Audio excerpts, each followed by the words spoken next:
All right. Good morning. Welcome, welcome. So great to have you all. Welcome to Austin. Welcome to South by Southwest. So I'm Daniel. I'm the CEO of Embraer X and the head of Global Innovation Ecosystems for Embraer, the Brazilian aircraft manufacturer. And it is my pleasure to be here with you today to moderate a very exciting panel that will touch on the future of air mobility. And it's an honor to invite my panelists who are the ones actually making the future happen. So I'll start by introducing Lisa Josias with Eve Air Mobility. Lisa, welcome on board. Thank you, Lisa. Thank you. Next, it is my pleasure to invite Brian Willows with Bristol. And finally, Clint Harper.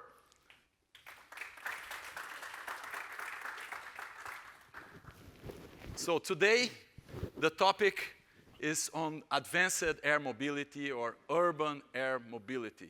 We're talking about a new means of transportation, something that has the potential to dramatically change the way we perceive our cities today, the way we perceive how we move around our cities. And this is a future that is not that far away. And the panelists will help us all to understand how this future is being imagined, but most of all, how it's being built as of today. So I'll just start by asking each one of my panelists to introduce her or himself and talk just a bit about the institution they represent before we jump into the conversation. So, Lisa, please. Sure. Good morning. My name is Lisa Josias. I'm from a company called Eve Air Mobility. Eve is a spin-off of the broader Embraer group. So in Eve, we're developing an electric vertical aircraft, as you can see in this picture here. In addition to that aircraft, we're developing a suite of services and support to help maintain that aircraft. And then finally, we're developing a unique urban air traffic management solution because a long time ago, we realized that air traffic control today was not designed for low-level urban aircraft, and neither is the system designed for drones. So we have a suite of aircraft to help urban air mobility become a reality in the next few years. Brian, please. Yeah, good morning, everyone. My name is Brian Willows.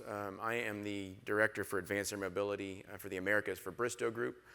Bristow Group is a Houston-based global helicopter operator, largest helicopter operator in the world.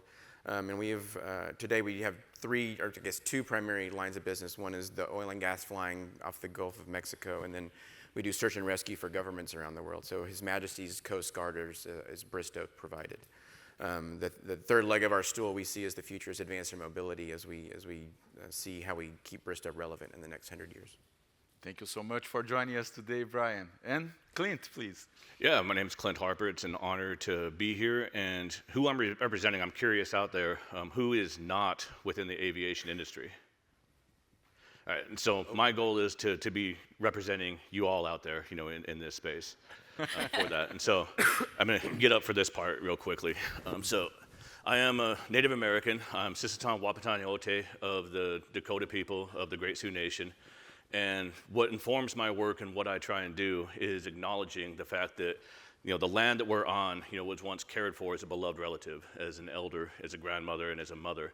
And this land is something to be learned from, to get inspiration from, and to be respected.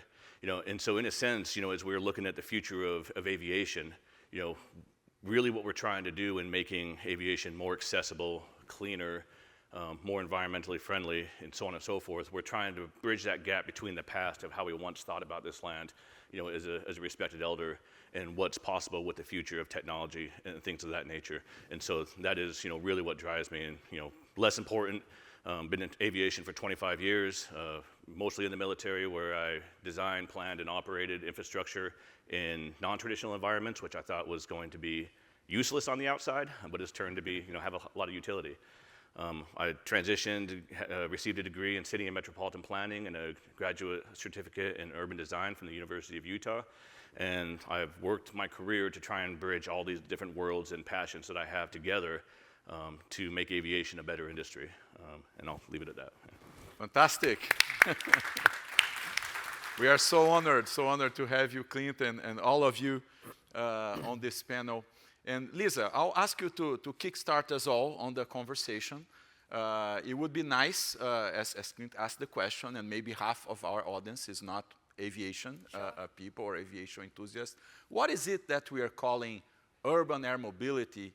And if you can add a bit to that, what's the role that Eve Air Mobility, your company, is playing, kind of taking the leadership in that space? Sure, sure.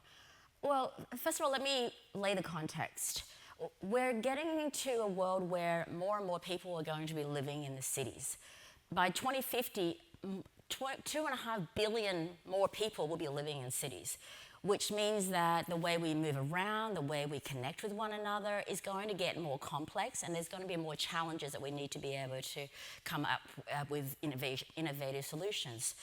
In Eve, we're looking to the third dimension, looking at electric aircraft that can fly across the city and provide another option for people in addition to buses and trains and whatever fantastic forms of mobility come in the next few decades.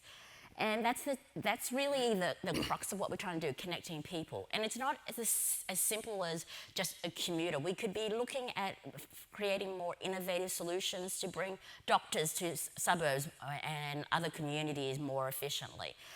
We could be looking at helping patients who are seeking healthcare to get to their treatments more efficiently. So we're coming up with a third dimension, a sustainable form of mobility that really starts to tackle those challenges that we're going to be facing increasingly with more urgency. Wow. So you're talking about people really flying inside of the city, on top of cities, right? Yes, yes. We're going to be, like you have a bus depot or a train station in the city, we're going to have hubs where these electric aircraft will take off and land from, and hopefully we have those integrated so that it connects with trains and ferries, and that's where the planning starts now. So my role is as the ecosystem lead in Eve. We're working with a whole bunch of stakeholders, government, industry, and understanding what those needs are and making sure we have the infrastructure, we have the policies in place, and we're delivering on those benefits that the communities are expecting. We don't want to repeat those mistakes, as Clint mentioned before, in the way we put in airports or develop highways. We want to be thoughtful, we want to be strategic, and really listen and making sure that we deliver those benefits that the communities want going forward. Exactly, and it's all about how we build that operation, and with that I want to transition to Brian, that you know is part of a company that operates the largest fleet globally of helicopters and has been working very closely together with Eve to bring that operation to reality.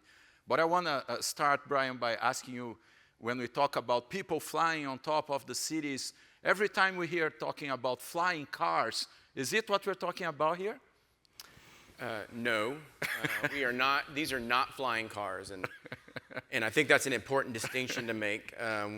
We laugh because we were talking about this at dinner last night. One of our colleagues in the industry we started calling it flying cars early on. We moved away from that, and now somebody's trying to bring it back. But the thing that worries me about the flying car is it evokes this image of my neighbor taking off and flying to his job, and it's obnoxious. And plus, you don't know my neighbors, but they don't know how to turn their water off when it's raining. So it's like that kind of thing. Do we really want those people flying in and around us? And so it's not a flying car. These are fully certified by the FAA, certification agencies around the world, commercially piloted. There are companies that are trying to go straight to autonomy, but I think that's a longer play. In the next 5 years, you will see these aircraft that, again, certified aircraft with a commercial pilot on board flying these aircraft. Yeah. That's a very important clarification. And can you expand a bit more on the operational side, how you foresee this coming into play, and what will it look like in a few years from now? Yeah, that's another good question. So we've, probably a lot of people in this room have seen a movie called The Fifth Element, where the cars are just flying every which way, or these vehicles are flying every which way. That is not in our lifetime in the future, I don't believe. Maybe my daughters, and maybe in their lifetime. But what we'll see early days is airport-to-airport movements, whether it's within a city or regionally, depending on the type of aircraft. Within advanced air mobility, there's the urban air mobility piece, which is kind of the intra-city, and then the between cities is the regional air mobility piece. And so we'll see some of that early on, but it will be largely runway to runway. as the infrastructure gets put into place by the infrastructure companies, we'll start to see more of these nodes that Lisa was talking about. So that the goal being within the next 10 to 15 years, we will scale to a point where the average person can afford to take this flight. Maybe not every day, maybe they don't commute that way, but if you want to save yourself an hour to and from the airport, depending on where you live, that should be attainable by you. That's a great point, and I will come back to this on why it's so important that we're focused on making it an affordable solution, right, for the population. But with that, Clint, I want to challenge you with the question on how can we make that happen in the US, for example, in the short time frame we're talking about, 2026. So it's not like, the distant future. It's almost there. How do you see the challenge of making that viable in the, a country like US or, others? Yeah, I think it's important to recognize how transportation infrastructure has been developed in the past, and Lisa pointed out, how our the mistakes that we've made in the past, or the unintended consequences of the planning decisions that we've made in the past. And if you even look at the freeway system, that surrounds Austin and goes through Austin, the city was here before that system was in place. And when it came time to develop new infrastructure to enable the latest mode of transportation, where did they look at to disrupt and to destroy and to make room for this new types of infrastructure? I'll tell you, it wasn't the communities that had a voice. It wasn't the communities that were well represented at the meetings. It was typically marginalized communities, disadvantaged communities of color, things of that nature. And so those are the lessons, I think it's important to learn from as we look forward into the future of aviation and transportation as a whole, is to understand, what mistakes can we avoid in the future by giving voice to people. And if we're talking about democratizing aviation, making it accessible to more people, that involves including those people into the conversations. And so one of the things that those of you that don't participate in aviation conferences, advanced air mobility, the makeup of a room within an advanced air mobility conference is much different than a traditional aviation conference. There's far more women in the advanced air mobility rooms. There's far more people of color in advanced air mobility rooms. There's people that aren't afraid to talk about their cultural heritage, their upbringing, and the historical wrongs that they've had to endure. In this, whereas if you go more into the traditional side of aviation, those conversations are still emerging. They're still trying to find a way. And so I think, when you look at the progress that we've made already within this industry, I want to give light to that. We still have a long ways to go, and no doubt, we're going to stumble along the way. But it's important to recognize that we have made progress in this industry, and advanced air mobility is a shining example of that. And I think as long as we keep our foot on the pedal, of recognizing those past mistakes and rectifying, what we can, as we move forward into the future, we're setting ourselves up for a much better future than we have today. Oh, I fully agree. And as we were talking earlier today, right, it's very challenging to create an entire new ecosystem, entire new market. But the beauty of it is we can try to make it right from the start. And one thing that is being very nice to see, as you explained, is how some of the decisions this new industry is already taking can also influence, let's say, the conventional, traditional aviation industry to keep making its own improvements as well. So that's a great point, Clint. I'll turn back to you, Lisa, now. And again, trying to make it more closer to people, right? We're talking about a full electric, battery-powered vehicle that will require some infrastructure. That's right. Investments to take place. We're talking about something called Vertiports. Maybe you can give us a little bit more color on how this will play out. Sure. So the way that we're thinking about preparing for day one is very much centered on the infrastructure, but infrastructure that's informed by the community engagement. And infrastructure has 4 components: air, land, power, and then the digital component. And the digital component is extremely important too. So the land, we are talking about a vertiport. That vertiport is essentially a fancy way of saying that's where these electric vertical aircraft are going to land. And they will require a landing pad, maybe as simple as a landing pad, but there's an electric charger there. Kind of like the way with an electric car, there's an electric charger there. And then there may be some, for more high demand locations, there may be 1 landing pad, but 2 or 3 places to park, so like the stands, equivalent of a gate at an airport. You land on the runway, but you go and get off and board at the gate. And then again, you're going to have a few more chargers.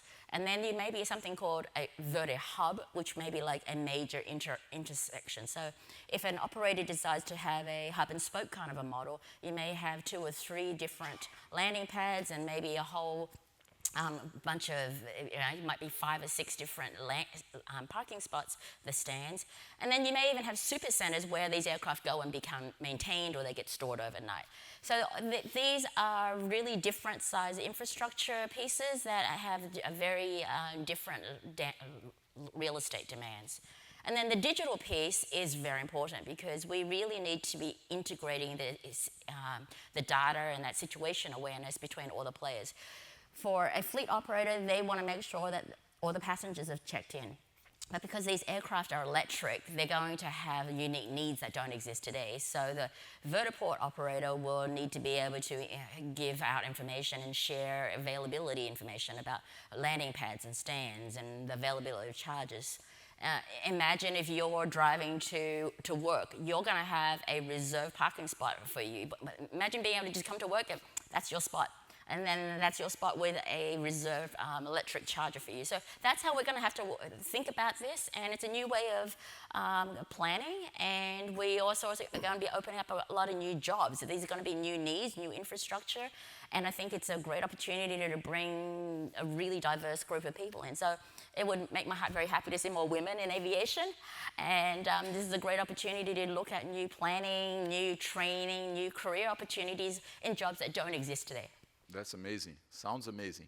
And touching on the passenger, will it look like an app, a ride sharing? How will people interact with this? It depends. It really does depend on who that fleet operator is.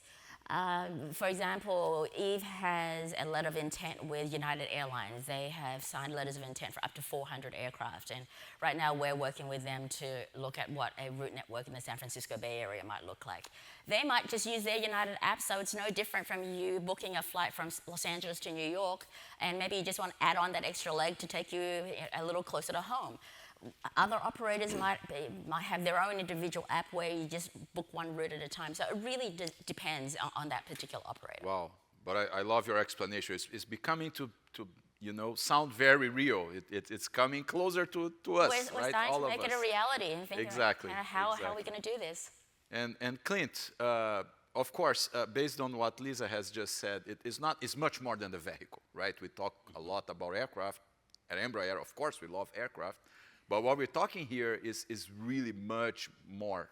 And you've been doing some great, very interesting work with the Los Angeles Department of Transportation, also with NASA, on addressing advanced air mobility. Can you share a bit with us on those studies, those lines of work that cities and agencies are also undertaking to support this new market? Yeah, so in my role with the city of Los Angeles, a lot of it was, trying to help the city and then also the constituents understand, what their roles and responsibilities were, what their authority was to make decisions on certain matters. And of course, we know that the FAA has jurisdictional authority over the airspace, it has jurisdictional authority over, what kind of aircraft are certified, and it has jurisdictional authority over the operations themselves. So what is left for cities to influence? What is left for the community members to influence? And that's the infrastructure on the ground, the rest of the ecosystem that is not the aircraft. And so when we're talking about advanced air mobility, the aircraft is just one, maybe the most important, aspect that's advancing, but everything else is advancing as well, to include what Lisa was talking about with the vertiports, the heliport infrastructure. That is, in dire need of, not just advancing, but it just needs to catch up to the existing standards today. We don't take care of our helicopter pilots, very well with the heliport infrastructure that's out there, and so making sure that we're, robusting, what exists today so that we're moving forward from a strong foundation. We want a strong underpinning to do this, and it's the vertiports. It's also the weather. One thing that I learned, in doing this work with the state of Utah is that even though we might have really sound weather reporting equipment on the ground, you go up 200 feet in the air and things can be completely different. And we lost a drone doing an infrastructure inspection $60,000 worth of aircraft and equipment, that was down the drain because of a gust of wind that we couldn't see. And so these are things that other people who are working in this ecosystem are starting to resolve, is how do we understand, what the microclimate is doing 5,000 feet and below, which is an area that's largely ignored, from a lot of meteorological, standpoints, and so how can we bring resolution to that? And then when you look at how, we understand 5,000 feet and above, a lot of those learnings came from aviation because we had a need to understand that from aviation. And those benefits extended to wider, public benefits of just knowing, was it going to rain in 5 days and things of that nature. And so, we can also take, what we're going to learn, with the microclimate below 5,000 feet, and that's going to inform, whether or not we need an umbrella or whether or not we need to wear a jacket, or, it's going to improve the day life if we can walk to work. There's a big, strong push to get out of our vehicles and incorporate more active transportation into our daily lives. And so having better fidelity on what the weather's going to be doing hour to hour is something that we can benefit from. Communications and command and control, are things we're starting to look at. If we're going to operate autonomously beyond the visual line of sight of an operator, how do we make sure that we have positive control over that aircraft throughout the whole duration of the flight? And we're starting to understand that there might be some issues with the LTE, 5G networks that are going to enable that. And so there are people working on that as well. And as people are working on these technologies, these other areas that are not the aircraft, these are jobs. These are opportunities, to get engaged with this industry, that may not, be your traditional ways. Whenever I say I work in aviation, people, oh, you're a pilot. No, I'm not a pilot. Oh, you're air traffic control. No, I'm not air traffic control. Well, what do you do? What else is there? I operate airports. I plan, operate, design airports, heliports, and UAV infrastructure. And then people, that's a job? There's so many facets of aviation that, that are behind the scenes, that are wonderful jobs, very well-paying jobs. Not all of them require, advanced degrees to get within. I started out, I moved from a construction laborer to aircraft maintenance, from aircraft maintenance to aircraft dispatch, from dispatch to operations, from operations to planning. My career, I was able to progress, from graduating with a 1.7 GPA to sitting on a stage at South by Southwest, all because of aviation. Aviation enabled that for me. What an inspiring story for all of us to hear. And to those of you in the audience, we are in need of talents. We definitely need the talent for our industry, and especially for this new industry that we're building, which is so exciting. So with that, I'll turn to you now, Brian. Since you're a pilot, right? I want to touch a little bit on certification and what it will take to make it happen, but of course in a very safe manner.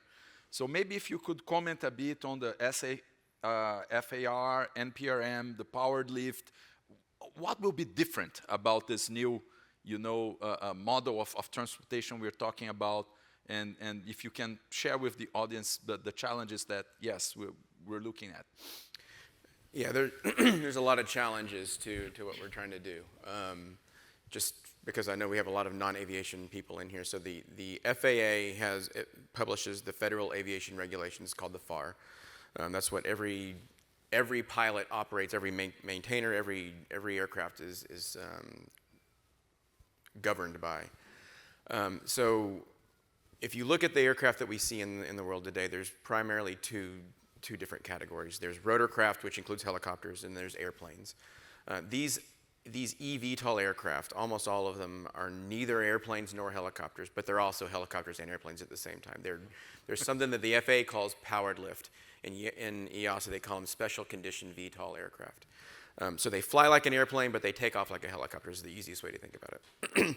But when the FAA made that differentiation, that meant that no pilot in the world could fly that aircraft because there's no aircraft like that, right? So the only people in the world today that have the license to fly that are former Osprey pilots. So the Osprey is the military aircraft that the Marine Corps, the Navy, and the Air Force fly. That takes off like a helicopter, then the rotors tilt forward and it flies like an airplane. There's 350-ish people out there that have flown that aircraft that have the civilian certification to do it. That's not enough people, obviously, to fly this aircraft. So, told you all that to say this. The FAA, about a year ago, put out, I guess a little less than a year ago, put out a special federal aviation regulation, or they put a notice for a special federal aviation regulation to close these gaps, to create a pathway for a civilian pilot to become a powered lift pilot. Therefore, now we have a way to become a pilot for these aircraft. At the same time, they closed some regulatory gaps, or began to close some regulatory gaps for some pretty simple things. And I won't build the clock for you because it'd just take forever and it'd be boring. But the point is that the FAA has started working towards how we're going to make these pilots and these aircraft and these maintainers work. Same in Europe with EASA. ANAC is doing good work down in Brazil. The CAA in the UK, they're all kind of working together, but also at their own speed and kind of in sometimes diverging ways, which makes it challenging when you're looking at operating globally. But the short answer, not the short answer, but to wrap this all back up, is that we're going to have a new class of pilots and really a new class of maintainers when you look at electric aircraft, right? We're not maintaining the old engines with oil and gas and things that we've typically had to learn when we're maintaining these engines. We're not going to go repair an engine anymore. We're going to just take it off and we're going to put another one on. It's like a 2-hour process, not a 1-week process that we look at for a jet engine today. So it's just a different skill set. To go back to Clint's point earlier, is it's a whole new, really a whole new category of jobs that we're creating when we do this. That's very, very interesting to hear. I want to stay on the topic of safety because it's so important. It's, kind of the only way we can operate as an industry, right, Lisa? So I would like to hear some of your perspective now from the EVE's as a manufacturer perspective, how you see the US specifically, but if you want to comment on other jurisdictions as well, addressing the topic of safety, of course, maybe also touch on sustainability and emissions. Well, safety is at the core of aviation. It is what we do. And if the weather is not cooperating and there are defined levels, it's not like a gut feeling, right? Otherwise, we don't have that level of safety. There are defined levels of visibility. There are defined altitudes of cloud cover. So safety is the core of everything that we do, whether you're an aircraft manufacturer, whether you're an air traffic control organization, whether you're a pilot. Because the understanding is if you're not safe, you don't have a business. The whole aviation industry requires that confidence in the passengers hopping on that plane. And we were talking about this at dinner last night, where every day there are hundreds, if not thousands, of car accidents around the country, let alone around the world. They don't make the front page. The moment you have an aircraft accident, there you have it. Last night there was that Latam incident. It wasn't even an accident. It was just a threat to the safety of the system. That's front page. So it can damage your reputation of the company. So safety is everything that we do. Having said that, we also need to extend and understand that when we go into the eVTOL space, into the community, we have to appreciate that while we're confident as manufacturers that that aircraft is safe, we also have to be empathetic to the concerns of communities. They may say, you can show me the certification from the FAA, but I'm not feeling like I'm comfortable with that aircraft, and you have to respect that. So that's when we're doing the community engagement, and as we take those first baby steps towards launching, perhaps the community will say, you can fly over my kids' schools on the weekends, but I don't want it happening between 8 and 5. And so we have to think about how the airspace design or the routes that we're going to take are going to respect that, and then slowly and surely get the confidence of the community over time. And so that's where the safety comes in, and I'm passionate about safety. I have a background in human factors, understanding how humans in the system are really at the crux of applying procedures, of following rules, and engineering safety into everything that we do. So this is, to me, is like a once-in-a-lifetime opportunity to put human factors, to put human systems integration at the core of how safety is managed in those operations. Of course. But since you brought up community engagement, yes, I want to bring Clint back to the conversation and ask you, Clint, what's the sell, right, for the communities? You've been doing a lot of work in that regard. I think we touched upon, new jobs, very interesting opportunities. But if you could comment, as a new industry, right, what should be our pitch to communities? Yeah, so I'll tell you, in my experience, and so I'll tell you, when I first learned about advanced air mobility, it was in 2017, and I was working as the state airport system planner in Utah. Immediately, saw the proposition, saw the value in what we were trying to do, and thought, all right, well, if we're going to bring vertiports into community centers, into city centers, that's land use changes, that's zoning changes and policy changes that communities are going to have to lead, and so this kind of vision can't happen without community engagement, without community input into that, and so I went straight to the city of Salt Lake and had a meeting with them to let them know what the vision, how this vision was playing out and how it was going. And if you understand the context, 2017 was also when the electric scooters invaded city streets across the nation. And so this was the latest transportation disruption that they were dealing with. And then I brought them flying cars. No, they're not flying cars. Careful. You're sitting next to Brian. That's what that's heard, because they had heard some of this in the news, and they saw flying cars, and so that informed right away what not to call this, because again, to Brian's point, these are not flying cars, because flying cars, you go to a city like Los Angeles, and so much of the transportation issues are caused by cars. Now we're going to take those cars and put them up in the air. What is, only bad things come from that kind of visioning on that, and so. Immediately got away from the flying cars, and this is aviation to begin with. This is just the next iteration of aviation, and so that message definitely, carried forward. Other things that I learned engaging within Utah is that, there's no one cell. Every community has different needs. Every community has different pain points that they're experiencing with their transportation system, and aviation can bring relief to those pain points depending on where you go, but you have to go out there and listen. And so when the original white paper was published, talking about the value proposition of urban air mobility, it was all based around congestion. And everybody says, all right, well, today, urban air mobility, as it exists with helicopters, is only accessible to the rich. So who are we actually solving congestion for? And that was a big question initially, with community members, is who are we actually solving community or congestion for? Because if you looked at some of the renderings, they had this nice fancy vehicle flying over a congested freeway. Well, the congestion's still there. So who are you talking to? And who are they going to identify with? Are they going to identify with the person who's privileged enough to fly in the aircraft?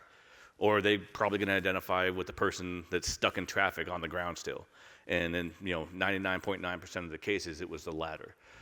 And so you get into the finer grain of, what problems are we trying to solve? What other issues does a congested transportation system create? Well, it creates emergency management, issues, emergency response, medical logistics, things that community members across the board care about. Those issues are still there. And if we can leverage this technology to solve for those issues as well, then we start gaining a little bit more acceptance on what benefits can this technology actually bring to aviation. But it wasn't until I went to Los Angeles, and learning those lessons in Utah informed my outreach strategy in Los Angeles, knowing that, hey, it was pretty valuable to go to the city of Salt Lake and kind of get beat down right from the get-go. I learned a lot of lessons from that initial beatdown. And so I thought, well, I'm going to go to Los Angeles, and I know Los Angeles is a very contentious area. So I'm going to get that beat down early, get that over with, eat the frog, whatever you want to call it. And, so I identified, when the Urban Air Mobility Partnership was announced in the city of Los Angeles by the mayor's office, there was a lot of outcry. And so I was, all right, well, where's this outcry coming from? Well, it's from transportation advocacy groups, transit advocacy groups, active transportation advocacy groups, environmental advocacy groups, equity advocacy groups. And so that essentially created my initial outreach list of who I was going to go and talk to. And in talking with these folks, what I learned is that people don't like aviation because of noise, because of emissions, the environmental impact, and because of the lack of accessibility. And something that I learned from an economic impact study in Utah is that airports can be a tremendous economic generator for a region, not for the areas directly surrounding the airports, not for the people that are directly impacted by all the negative externalities associated with airports. That's something that we need to work on in the future. And so with advanced air mobility, we're not just trying to create air taxis, for the privileged. We're not just trying to create, this high-tech future dream. We're trying to bring resolution to some of aviation's pressing issues of today, being it noise, being it emissions, or being a lack of accessibility. we are making aviation a better industry as a whole. And if we can get away from the niche, high-tech hype, cycle of all this, we can find really beneficial use cases that aviation can extend to a far broader reach of community members. And it's not just the electric vertical takeoff and landing aircraft. There's conventional takeoff and landing aircraft that are being retrofitted with electric motors and hybrid motors. There's short takeoff and landing aircraft that have electric motors and hybrid motors. There's UAV, large and small, and so there's new aircraft emerging that have different value propositions to differing communities, and so there's something really there for everybody to benefit from. But that's not largely what's communicated, in a lot of these, what you see in the Hive. It's not what Usher's talking about, in the ads, that you see out there. But that's the gut feeling that people have. Where this is just for the super rich to fly over me, so why should I care? Yeah. And I think we need to do a better job of highlighting why people should care. Yeah. Yeah, the promise of this entire eVTOL or urban air mobility, whatever you want to call it, industry, is accessibility, and it's not just for the customers, right? I talked a minute about the lack of pilots, but one of the reasons there's a lack of pilots is the cost to become a pilot. It's super expensive. It's about $100,000 to become a commercial helicopter pilot. If you want to be in the military, they'll pay you to do it, but it costs you about 10 years of your life. So it's really expensive no matter how you look at it. And so the promise of advanced mobility is that we can reduce that barrier to entry for pilots once we can build this quantitative body of data that we can show to the FAA and say, hey, look, because of all the things that we've learned over the last 50 years on how we train pilots, we have mixed reality, virtual reality, simulator credit, simplified vehicle operations, that just means that the aircraft are easier to fly. All these things, will give an appreciably reduced amount of time, therefore money, to train to become a pilot, or a maintainer. That then translates to more accessibility for the customers on the backside, right? So it's just the promise, I would say, about AAM is really just the accessibility to everyone, almost everyone, and once we get to larger scale. I love the way the conversation connected, because originally, when we started to dream about what became air mobility, when we started to study the space, one of the aspects that most inspired us was exactly how can we lower the barrier of entry? Mm-hmm. How can we invite more people who today wouldn't have the access to fulfill their dreams of being a pilot or working in the industry, or even for passengers?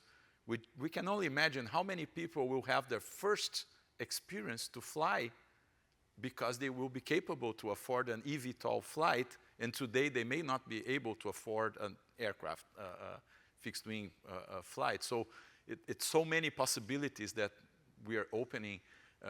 It's not evolutionary. I think we're looking into something that is really revolutionary. And we can challenge current assumptions about how things work.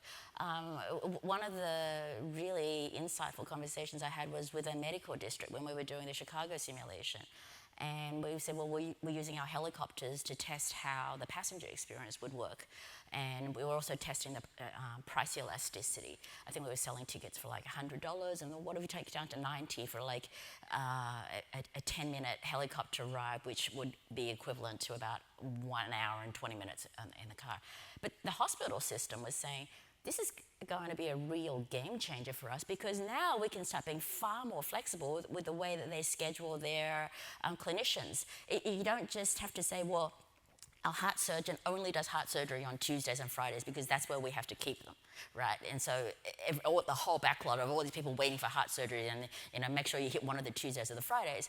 But what if you have an eVTOL that can actually take that surgeon to different places? Because now you're not losing, 8 hours of that surgeon's time sitting in traffic, when they could be actually having some face-to-face time with the patients. So, I think it really opens that door for a new opportunity to think about those assumptions that we're making about scheduling, around access to services, and I think the sky's the limit of how we can do that. Oh yeah.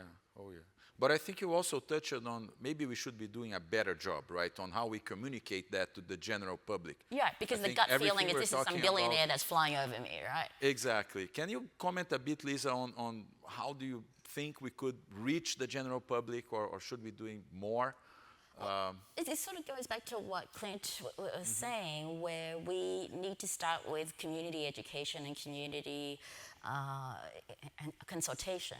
So the first step is, I'm going to use the term education not in a condescending way, but in the terms of like, I want to inform you about what these aircraft are about, so that we're not having this crazy social media fluff of all this misinformation out there. I'd rather use the industry's energy into telling you, the facts rather than fighting and clarifying all the misinformation that could, like the Jetsons, that kind of thing. We call it the dirty J word. We're not going to have George Jetsons landing on random places. It's all going to be very certified. It's all going to be very controlled. Very well-trained pilots are going to land on certified vertiports, that kind of thing. So it's not chaos out there. So we want to be able to inform the community and then get that feedback. Like, what is your pain point? And you have different pain points in different parts of the world. So Eve has customers across, I think, 13 countries across 5 continents. And on an average day, I could be speaking to someone in Europe, then we start coming across to the East Coast, and we start coming across to the Pacific. And then, like last night, even speaking to a customer in Australia. And they all have slightly different pain points, but if you take the high-level theme of it, it's really equity.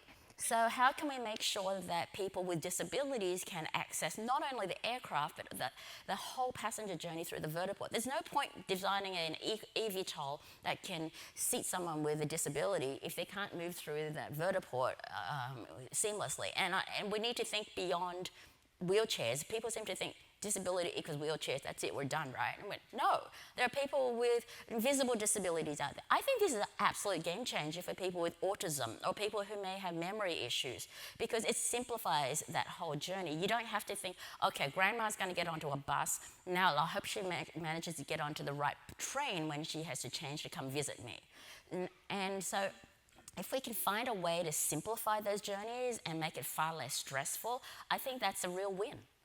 Of course. And Clint, of course, we're talking about the very early stages of this new world we are building, we are envisioning. How big do you see it becoming? How do you imagine cities will look like, or communities will look like once we keep taking the steps in this journey? Well, I think that's dependent on the foundation that we're setting, right now.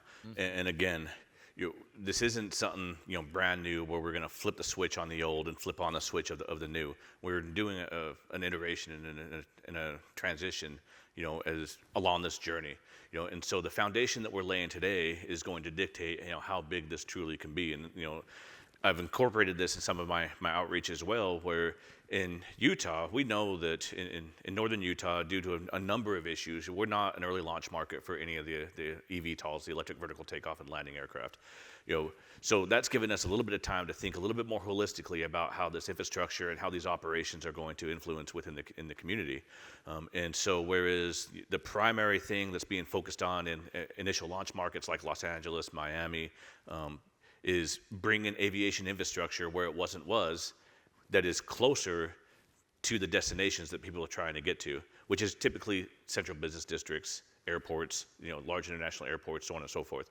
Well, in kind of thinking about this a little bit more holistically, we kind of turned that inside out and said, all right, well, if we have time to plan for this, what does it look like to bring destinations to the existing infrastructure? Instead of bringing infrastructure to the destinations. And so leveraging our existing airport system. And in Utah, there are 46 airports scattered throughout the state. In Texas, I think there's like 150 or, maybe even more, airports around there.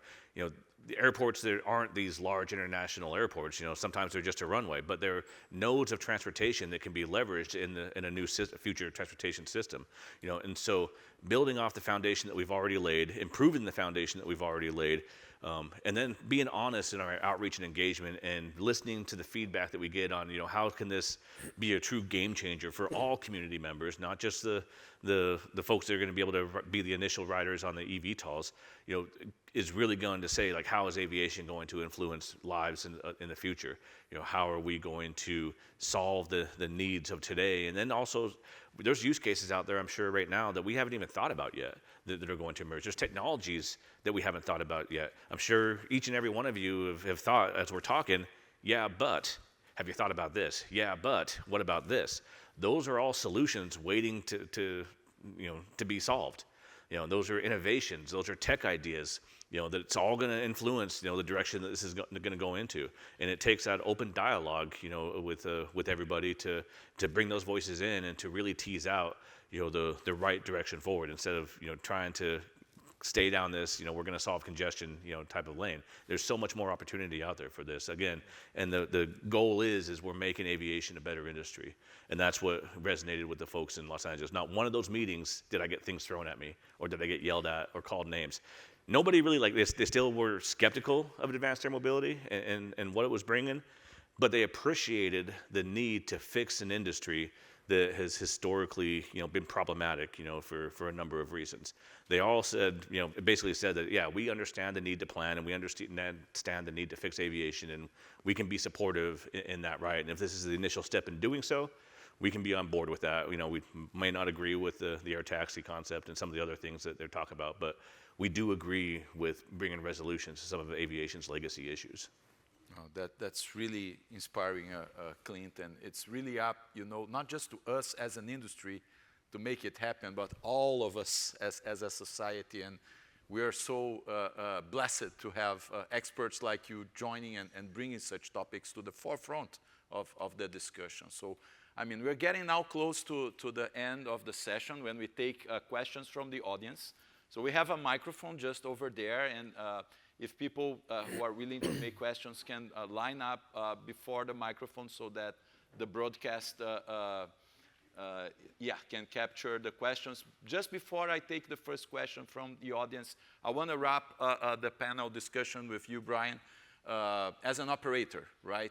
We know Bristol has been taking a very pragmatic approach towards how to put this into operation. So if I can get some of your comments on how Bristol is preparing this to really start serving the public, and then I'll turn to the audience. So the first way we're helping to do this is working with our partners. So we have 8 OEM partners today. Eve is one of our most valuable, if not the most valuable. But thank you. You're welcome. We're on stage together. No, but Embraer obviously has a history of making great aircraft, and Eve is a great company. So we work with them today before we launch these aircraft to help to understand the requirements for the cabin and the flight deck and all those things. Beyond that, our first customers will be probably our existing customers. So the energy services business will prove out cargo operations with a pilot, but we'll minimize the risk to life as we operate these aircraft over rural environments. We'll then probably move into passenger transport. And then for the urban air mobility piece, we would really like to white label or work with some of the airlines. These airlines have made these huge promises about what urban air mobility will do, but they honestly don't have a clue how they're going to do it. And that's not anything against the airlines. They're great at moving people from Austin to DFW or Austin to London or wherever. But what we do today is this regional air or urban air mobility piece. We just do it in a different industry. So that's kind of how we kind of see this rolling out.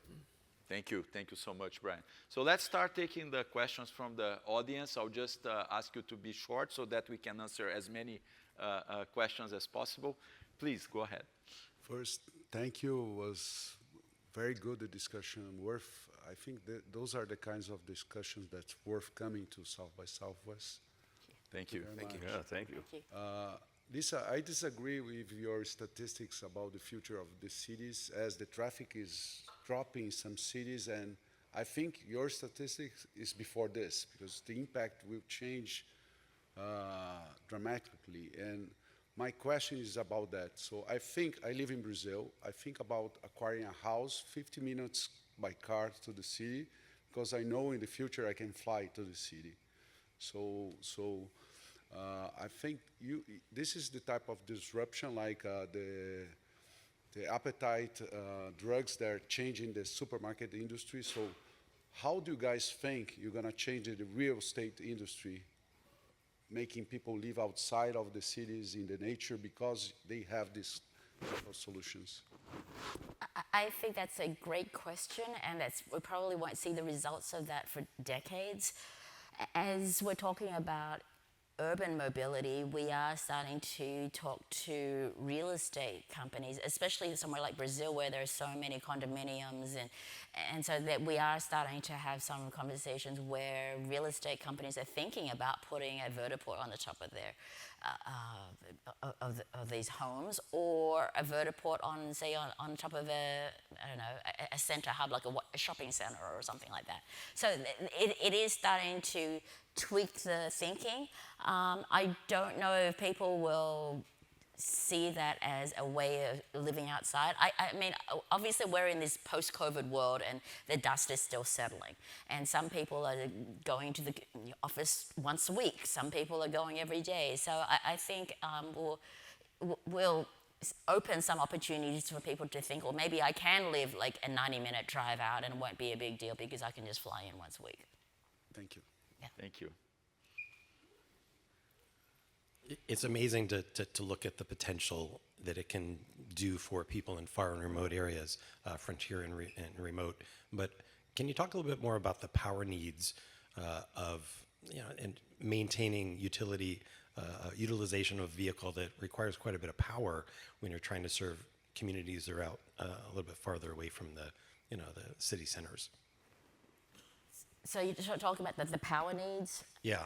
Energy, right? Some communities and even small airports have had a little bit of anxiety recently. Some Right. conversations I've seen where they're like, okay, how much energy is it going to take to refuel this eVTOL? Yep. How long will that take, and what will that do to utilization of that craft Right. versus in a bigger city? Yeah, so Eve took part in a paper that was published by GAMA, the General Aviation Manufacturers Association, and it was talking about the amount of power that's needed to start that thought process. I think the general... It's a public study. It is, it's a public study, so you can look that up.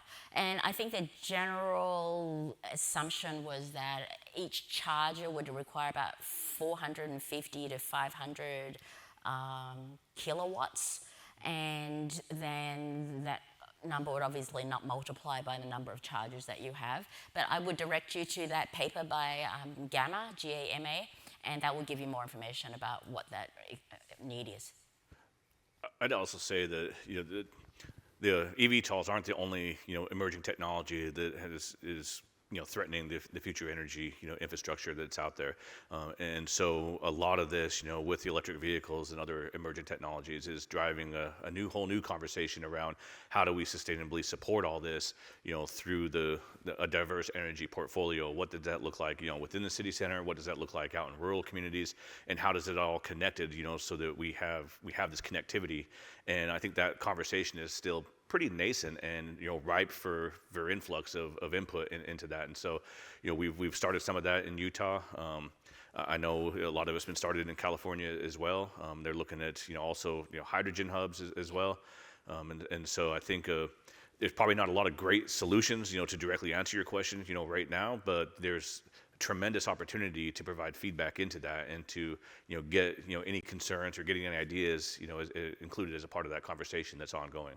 Yeah, as a part of a broader energy strategy, I think it's an opportunity to think about it as a region. Maybe these upgrades could also be serving school buses and transportation. If you're in a rural area, these trucks that are coming to and from farms could be also benefiting from all of that. So I think it's really a good time to think strategically about what a region's energy needs are.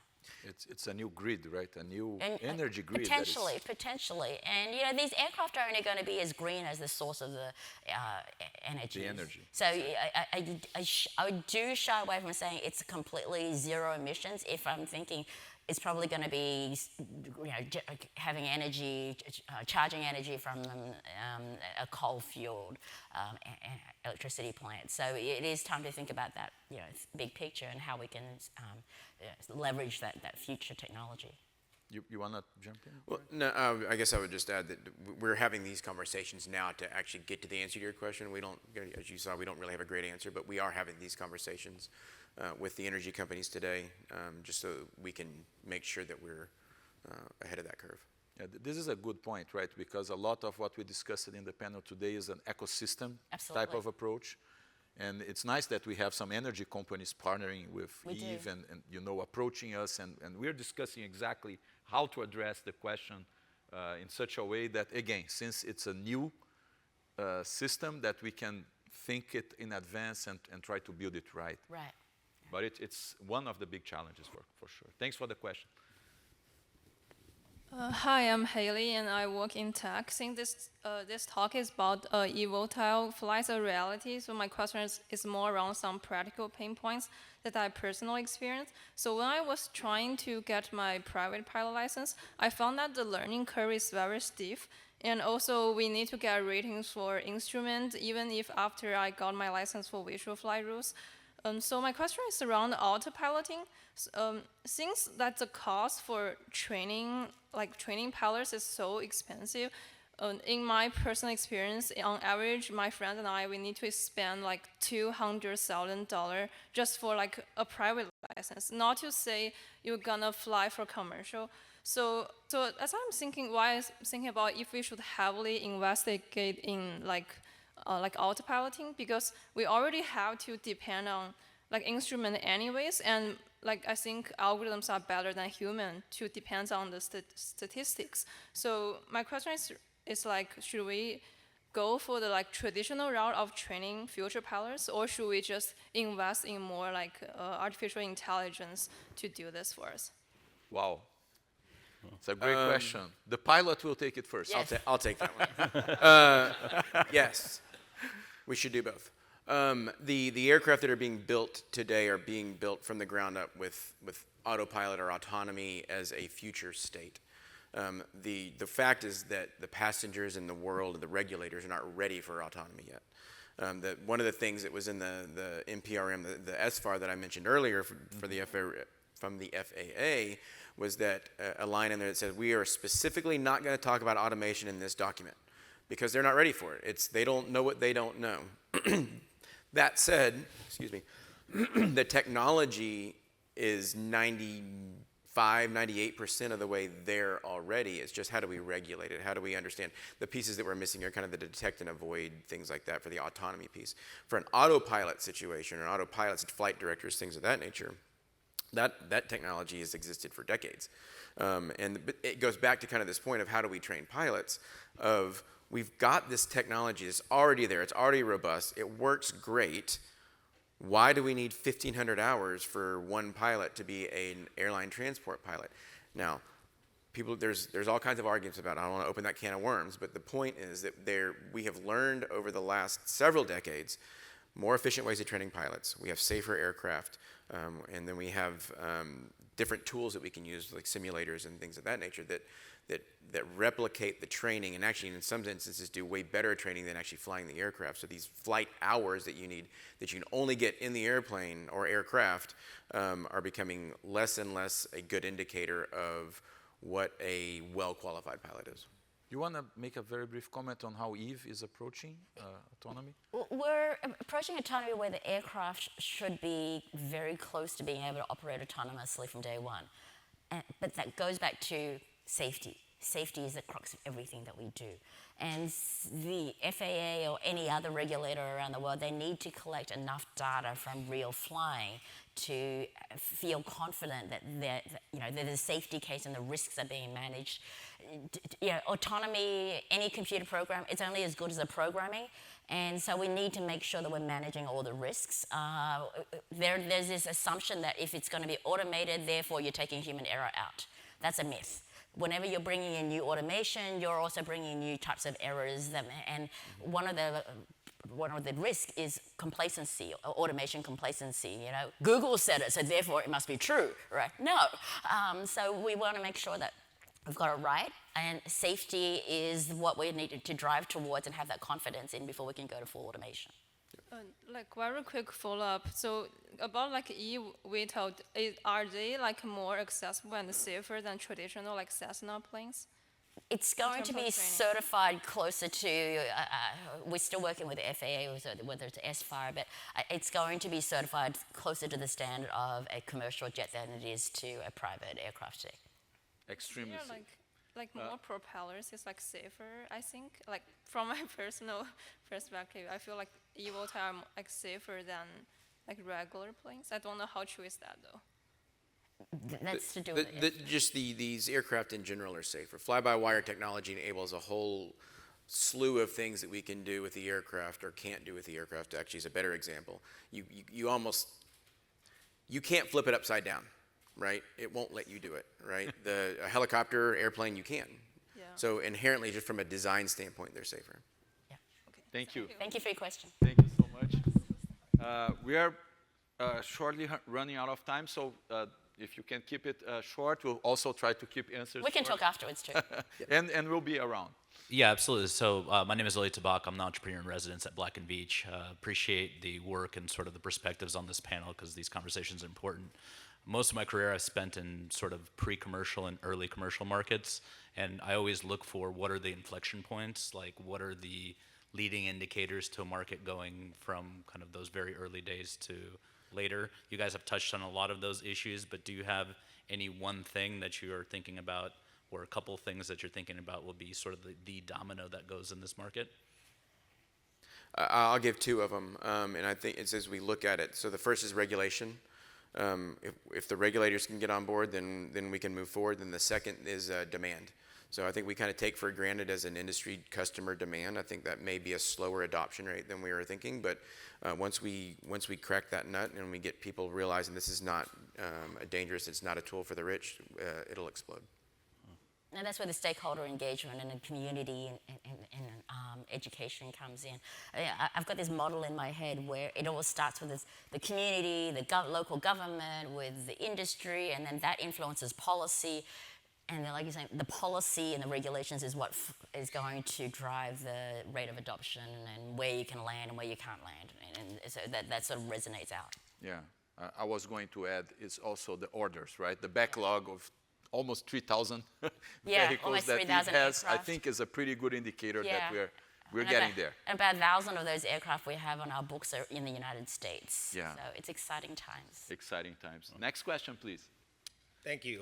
My name is Josh. I'm with a company called SyncFab. I was really struck by what you said earlier about the paradigm with the hospitals. That seems to be a story that, I've never heard that, and I've been working in the industry for a little while. We do MPI prototyping and on-demand manufacturing for companies like Whisk and others.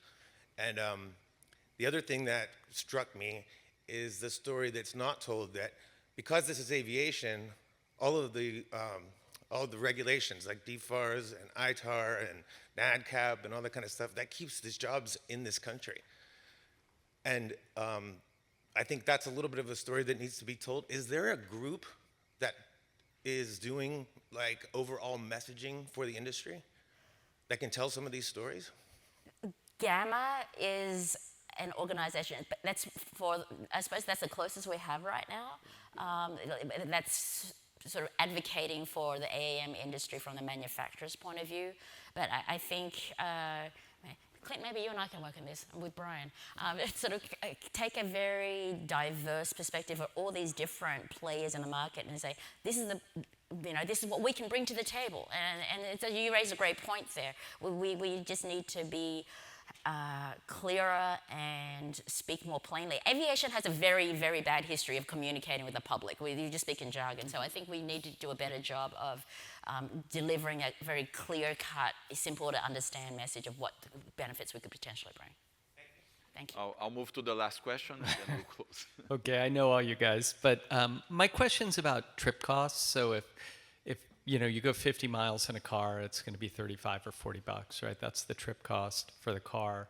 For one of these aircraft, what do we think the trip cost is going to be initially?